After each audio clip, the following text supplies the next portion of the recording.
Saudaraku yang terkasih di dalam Tuhan Yesus Kristus, salam jumpa kembali dengan sumber artikel media rohani Parakletos.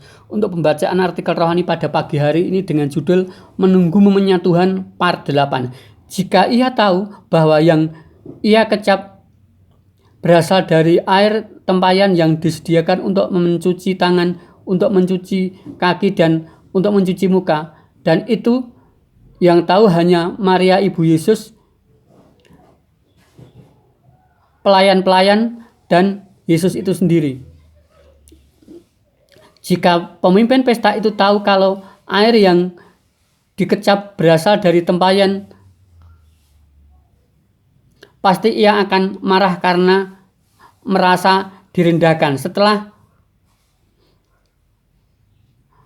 mengecap air yang dibawakan pelayan, justru ia memanggil mempelai laki-laki. Apa tujuan pemimpin pesta memanggil mempelai laki-laki? Tujuannya bisa dilihat di bawah ini. Dan berkata kepadanya, setiap orang menghidangkan anggur yang baik terlebih dahulu, dan sesudah orang puas minum, barulah yang kurang baik. Tetapi engkau menyimpan anggur yang baik sampai sekarang. Pemimpin pesta ini protes karena mempelai laki-laki itu telah dianggap diskriminasi sebab anggur yang diberikan sebelumnya sudah habis dan kualitasnya tidak sama dengan air yang baru dikecapnya yang diberikan oleh para pelayan itu.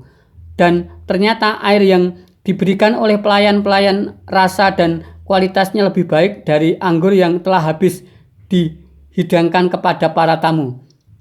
Kemungkinan mempelai laki-laki tidak tahu jikalau di dalam pesta perkawinannya akan mengalami peristiwa langka yang kehabisan air anggur, sementara tamu yang belum meminum anggur masih banyak.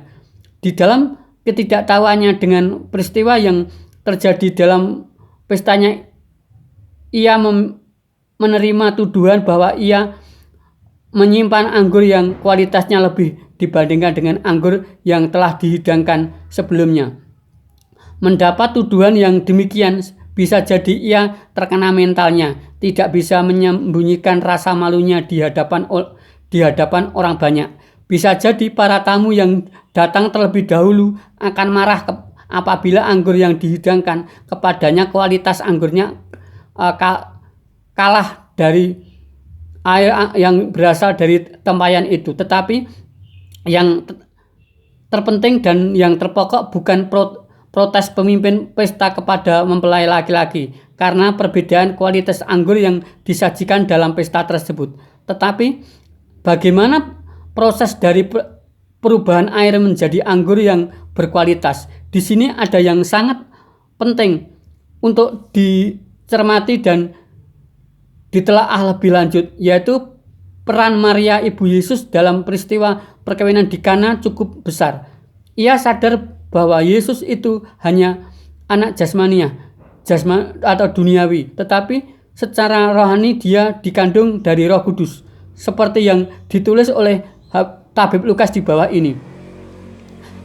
Sesungguhnya engkau akan mengandung dan akan melahirkan seorang anak laki-laki, dan hendaknya engkau menamainya dia Yesus. Jawab malaikat itu kepadanya, Roh Kudus turun atasmu dan kuasa Allah yang Maha Tinggi akan menaungi engkau. Sebab itu anak akan